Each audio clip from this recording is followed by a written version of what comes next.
Otep à tous, bien-aimés frères et sœurs, vous vous souvenez, je vous avais dit à l'époque, lorsque Emmanuel Macron est allé pour négocier avec Poutine, lorsqu'on avait mis une longue table, une très longue table, je faisais peut-être 15 mètres. Je vous avais déjà dit à l'époque qu'Emmanuel Macron est là-bas pour l'Afrique. Lorsque j'ai entendu le compte-rendu de leur rencontre, la conférence de presse qu'ils ont organisée tous les deux, où Emmanuel Macron veut forcer Poutine à adhérer à sa théorie raciste et autres, en disant que comme vous êtes avec Poutine, Poutine c'est un Européen, donc vous devrez aussi coopérer avec nous. Poutine n'a même pas fait cas comme s'il n'avait rien entendu. Et Poutine a répondu 2 ans après, aujourd'hui. Et Poutine a soutenu la thèse que j'avais soutenue déjà à l'époque, que la colère de Macron, les problèmes de Macron, c'est parce que Vladimir Poutine est en train de venir en Afrique en force et ça l'embête. Il perd sa place. Le président Poutine aujourd'hui a accordé l'interview sur une chaîne russe et il a expliqué les choses exactement comme je vous disais à l'époque. Quand j'ai entendu Macron dire que si vous êtes avec lui, lui il est européen, je suis européen, en fait il voulait dire si lui il est le coderme, moi je suis le coderme, donc si vous êtes avec lui, vous devrez être avec moi, vous devez passer par moi, vous ne devrez pas nous chasser du Sahel, je dois rester là. Voilà le message que Emmanuel Macron était en train de vouloir véhiculer. Et il ne s'était pas entendu avec Poutine là-dessus. Mais il voulait que Poutine adhère, que Poutine dise oui, comme vous êtes avec moi, vous êtes aussi avec lui. Alors qu'il était parti pour régler le problème de l'Ukraine, pour éviter qu'il puisse avoir la guerre. Vous voyez? Donc quand j'ai entendu des choses pareilles, je me suis dit tout de suite que non, ce type-là, il n'est pas là-bas pour l'Ukraine, il est là-bas pour l'Afrique. Et le jour qu'il y a eu ça, Poutine n'a pas répondu. Poutine a fait comme s'il n'avait rien entendu, comme s'il n'avait rien vu. Comme si, bon, les choses étaient tout à fait normales. Et c'est maintenant que Poutine répond. Quand il dit, mais l'attitude belliqueuse de la France, là, elle vient d'où? Comment tu expliques ça? Poutine vous dit ouvertement, mais écoutez, c'est simple. C'est parce que Emmanuel Macron pense que c'est avec nous qu'il va coloniser l'Afrique. Que nous, on doit l'aider à coloniser l'Afrique. En d'autres termes, c'est ce qu'il est en train de dire. Mais vous vous souvenez qu'il n'y a pas longtemps, le ministre Lavrov a précisé que Emmanuel Macron a convoqué l'ambassadeur de Russie en France. Pour lui dire que bon, nous on ne s'entend pas sur tout, mais concernant l'Afrique, là, nous voulons que vous puissiez travailler avec nous. Vous devrez nous aider à reprendre l'Afrique et recoloniser, reprendre l'Afrique en esclavage. Soumettre cet esclavagisme-là à l'Afrique. Nous voulons continuer à les piller et à les torturer. Lavrov a dit non. Vous voyez? Donc, ce que dit Poutine, ce n'est pas un mensonge, c'est la vérité. Et nous, on vous avait dit ça déjà depuis longtemps. Je ne suis pas de ceux qui pensent qu'il faut donner des avertissements à Poutine. Non. Écoutez, la Russie, là, sait quelles sont ses limites. La Russie, c'est ce qu'elle veut. Elle a des intérêts en Afrique, oui, des intérêts géostratégiques. Ce n'est pas des intérêts miniers, c'est l'un des plus grands pays producteurs du pétrole et du gaz au monde. En Russie, vous avez l'or, vous avez les diamants, vous avez tout. Les matières premières que vous avez. Mais qui a créé le tableau de Mendeleïev?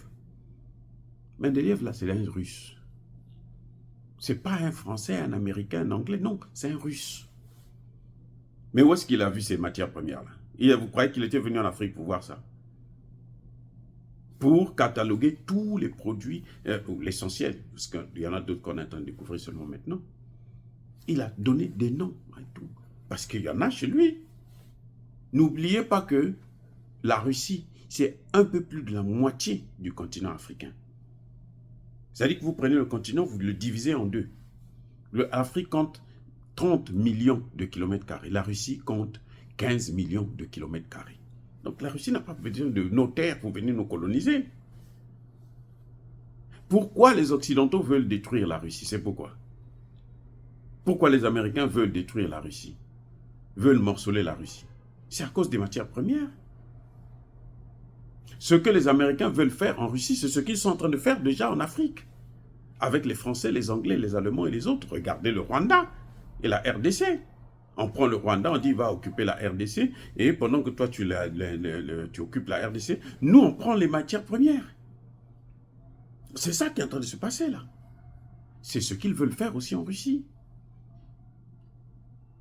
Donc, on n'a pas besoin de dire, comme j'entends parfois des panafricanistes vous dire que nous avertissons Poutine parce que si Poutine veut faire... Nous, vous pouvez pas... S'il veut faire la guerre, là, s'il veut prendre aussi comme les autres, là, il va le faire.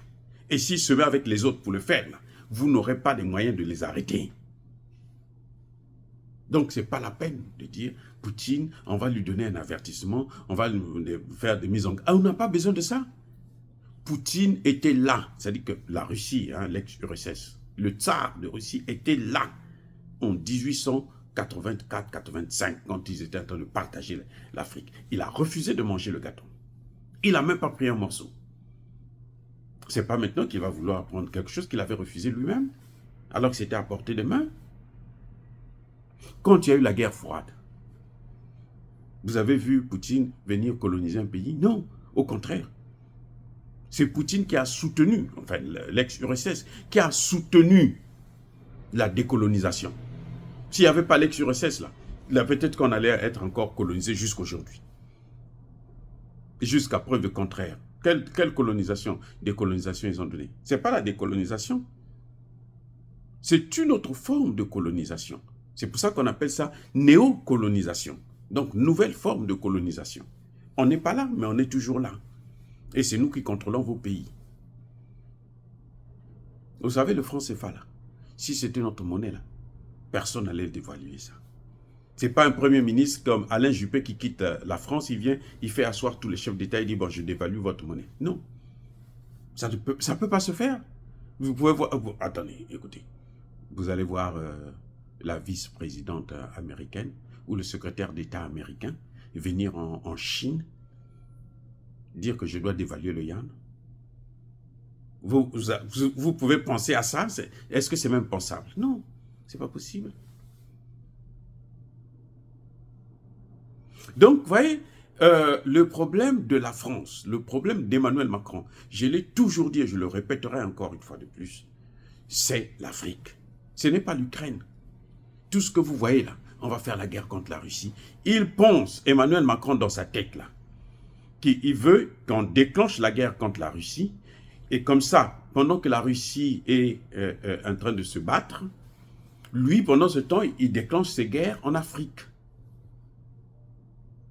Un colonel américain a dit, l'armée française, c'est une force légère destinée à combattre l'Afrique seulement. Elle ne peut pas tenir une guerre de haute intensité. Ce n'est pas possible. Donc, Emmanuel Macron veut déclencher la guerre pour que Poutine soit concentré à se battre contre l'OTAN, mais il oublie que Poutine peut utiliser l'arme nucléaire tactique pour arrêter tout ça. Et il peut utiliser ça en France. Parce que la France, là, son arme nucléaire est désuète, c'est dépassé. Ils ne peuvent pas faire peur à la Russie. Non. C'est pour ça que vous voyez que la France met des soldats à la frontière du Mali avec la Côte d'Ivoire, du côté Côte d'Ivoire, au Tchad, à la frontière avec le Niger, et tout, au Bénin, ainsi de suite, parce qu'il se dit, il va encercler, et puis bon, en ce temps, il cherche à agiter le monde pour la guerre en Ukraine, qu'on massacre les Ukrainiens, pendant que lui, il est en train de massacrer les Africains. Et ça ne se passera plus comme ça. Ça ne se passera pas comme ça. Si l'OTAN continue à déverser ses militaires, bon, maintenant pour l'instant ils se font tous massacrer, Mais le jour que Poutine va se sentir menacé, la Chine rentrera, la Corée du Nord rentrera. Parce qu'ils savent que si on arrive à mettre à genoux la Russie, il y aura une balle pour la Chine, une balle pour la Corée du Nord, une balle pour l'Inde. Voilà ce qui est en train de se passer.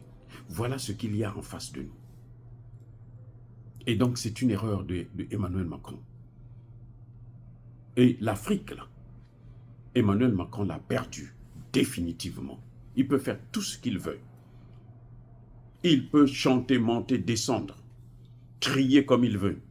Il n'aura plus jamais l'Afrique comme il l'avait avant. C'est à lui de s'adapter à la nouvelle donne de l'indépendance, la souveraineté et le multilatéralisme en Afrique. Dire cela, c'est inciter à la haine ou à la violence. Non. Ya Bakoler Ve Yamaleb. Encore une fois de plus, bien-aimés frères et sœurs, je persiste et je signe. Soyez bénis, abondamment bénis par le Dieu de Kémit et par nos ancêtres angélisés. Mais que tous ceux qui persécutent le continent africain, le pillent et le déstabilisent, qu'ils soient noirs, blancs, chinois, arabes, juifs, indiens ou qui qu'ils soient punis, maudits, foudroyés, neutralisés, écrasés, effacés par le Dieu de Kémit et par nos ancêtres angélisés. Vive l'Afrique éternelle, j'ai dit et j'assume.